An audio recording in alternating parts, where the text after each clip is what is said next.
ہمارا دل ساری زندگی ایک ڈبل پمپ کے طور پر کام کرتا رہتا ہے اور تھکتا بالکل بھی نہیں ہے۔ ہمارا دل پسلیوں اور پھیپھڑوں کے نیچے پایا جاتا ہے اور تھوڑا سا بائیں جانب کی طرف اس کا جھکاؤ ہوتا ہے۔ اس کے علاوہ دل جس ڈبی میں بند ہوتا ہے اسے ہم پیریکارڈیم کہتے ہیں، اور پیریکارڈیم دل کی حفاظت کرتا ہے اور خون کو ضرورت سے زیادہ دل میں بھرنے نہیں دیتا۔ دل کے مسلز کو ہم کارڈیک مسل فائبرز کا نام دیتے ہیں، اور کارڈیک کی اصطلاحات زیادہ تر دل کے لیے ہی استعمال کی جاتی ہے۔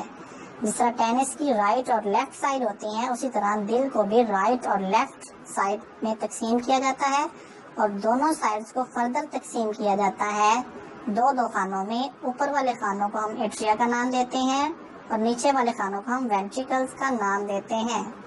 اگر ہم بات اوپر والوں کی کرو جو کہ لیفٹ ایٹریا اور رائٹ ایٹریا ہوتے ہیں، یہ بیسیکلی خون کو وصول کرتے ہیں۔ جس طرح ایک ڈاک آفس جو ہے وہ خط کو وصول کرتی ہے، اوپر والے دونوں خانے خون کو وصول کرتے ہیں، چاہے وہ آکسیجنیٹڈ ہے چاہے وہ ڈی آکسیجنیٹڈ ہے۔ یہ دونوں اوپر والے خانے خون کو وصول کرتے ہیں اور نیچے والے خانوں وینٹریکلز کو ٹرانسفر کر دیتے ہیں، اور وینٹریکلز کا کام ہوتا ہے کہ خون کو متعلقہ جگہ پر پہنچایا جائے۔ جس طرح پوسٹ آفس جو خط وصول کرتے ہیں ان کو ان کے متعلقہ جگہ پر بھیج دیتے ہیں، وینٹریکلز کا بھی یہی کام ہے۔ یہ جو خون وصول کرتے ہیں ایٹریا سے، ان کو ان کی متعلقہ جگہ پر بھیج دیتے ہیں، چاہے وہ دماغ ہے چاہے وہ پھیپھڑے ہیں چاہے وہ پاؤں ہیں انسان کے۔ انسان کا جو دل ہے اس کی دیواریں ذرا سخت ہوتی ہیں کیونکہ انہوں نے پریشر کے ساتھ خون کو سارے جسم میں ٹرانسفر کرنا ہوتا ہے۔ وینٹریکل نے سارے جسم کو خون پرووائڈ کرنا ہوتا ہے، چاہے وہ پھیپھڑے ہیں چاہے وہ جسم کے دوسرے حصے ہیں۔ اس وجہ سے ان کے جو مسلز ہوتے ہیں وہ اسٹرانگ ہوتے ہیں، مضبوط ہوتے ہیں، مگر وینٹریکل ہے اس کے مسلز ذرا کمزور ہوتے ہیں کیونکہ ڈی آکسیجنیٹڈ خون کو صرف اور صرف پھیپھڑوں کی جانب بھیجنا ہوتا ہے، جبکہ جو لیفٹ وینٹریکل ہے اس کے مسلز زیادہ مضبوط ہوتے ہیں کیونکہ اس نے آکسیجنیٹڈ خون کو سارے جسم کی طرف بھیجنا ہوتا ہے۔ اس کے علاوہ دل میں 4 ویلز ہوتے ہیں جو کہ خون کے واپسی کے بہاؤ کو روکتے ہیں۔ ایک ٹرائکسپڈ ویلو ہوتا ہے جو کہ رائٹ ایٹریا اور رائٹ وینٹریکل کے درمیان ہوتا ہے، بائیکسپڈ ویلو جو کہ لیفٹ ایٹریا اور لیفٹ وینٹریکل کے درمیان ہوتا ہے، پلمنری ویلو ہوتا ہے جو کہ پلمنری ایورٹا اور وینٹریکل کے درمیان ہوتا ہے، اور اسی طرح ایورٹک ویلو ہوتی ہے جو کہ لیفٹ وینٹریکل اور ایورٹک ویلو کے درمیان ہوتا ہے تاکہ یہ خون کے واپسی بہاؤ کو روکیں اور ون وے آف بلڈ جو فلو ہے اس کو کنٹینیوس رکھتے ہیں۔ جب خون اوپر والے خانوں سے نیچے والے خانوں میں جاتا ہے تو یہ جو ویلز ہوتی ہیں بائیکسپڈ ٹرائکسپڈ ویلز یہ بند ہو جاتی ہیں تاکہ خون کے واپسی کے بہاؤ کو روکا جا سکے۔ اسی طرح جو دوسری 2 ویلز ہیں پلمنری ویل اور ایورٹک ویل، جب وینٹریکل سے خون ان میں داخل ہوتا ہے تاکہ وہ پھیپھڑوں کی طرف اور جسم کے تمام حصوں کی طرف جا سکے تو وہ ویلز بھی بند ہو جاتی ہیں تاکہ خون دوبارہ وینٹریکلز کی طرف نہ آ سکے۔ پلمنری ویل اور ایورٹک ویل دونوں کو ملا کر سیمی لیونر ویلز کا نام دیا جاتا ہے۔ That was all for the structure of the heart. یہ دل کی ساخت کے متعلق ایک کہانی تھی۔ کیا انسان دل کے بغیر زندہ رہ سکتا ہے؟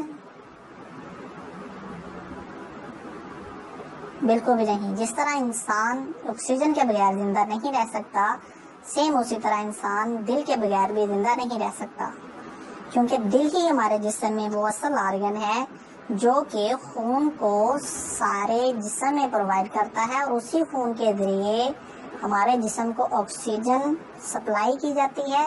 نہ کہ صرف آکسیجن بلکہ نیوٹرینٹس مینز کہ ہماری خوراک بھی خون کے ذریعے ہی جسم کے تمام سیلز کو مہیا کی جاتی ہے، جو کہ دل کے بغیر ممکن نہیں، کیونکہ دل ہی خون کے ذریعے آکسیجن اور خوراک کو جسم کے تمام حصوں تک بھیجتا ہے۔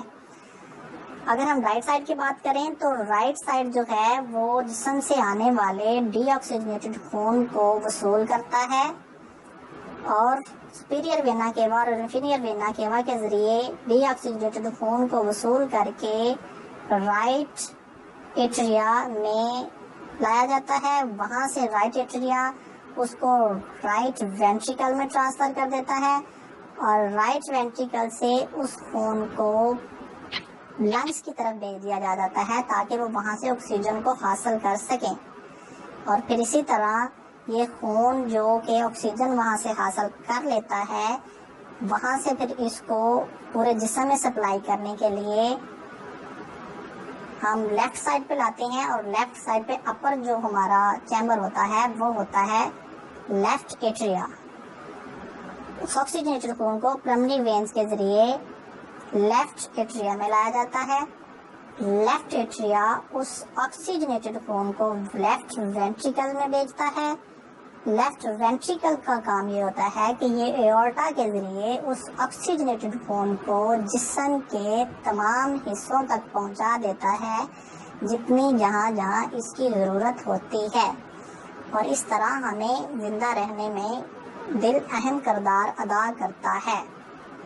ہمارے جسم میں دو قسم کی سرکولیشن ہوتی ہیں، پلمنری سرکولیشن اور سسٹمیٹک سرکولیشن۔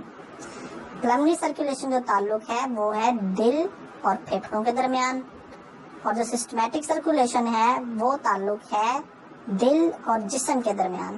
اگر بلڈ کی سرکولیشن ہو رہی ہے دل سے پھیپھڑوں کی طرف یا پھیپھڑوں سے دل کی طرف تو یہ پلمنری سرکولیشن ہے، اور اگر خون آ رہا ہے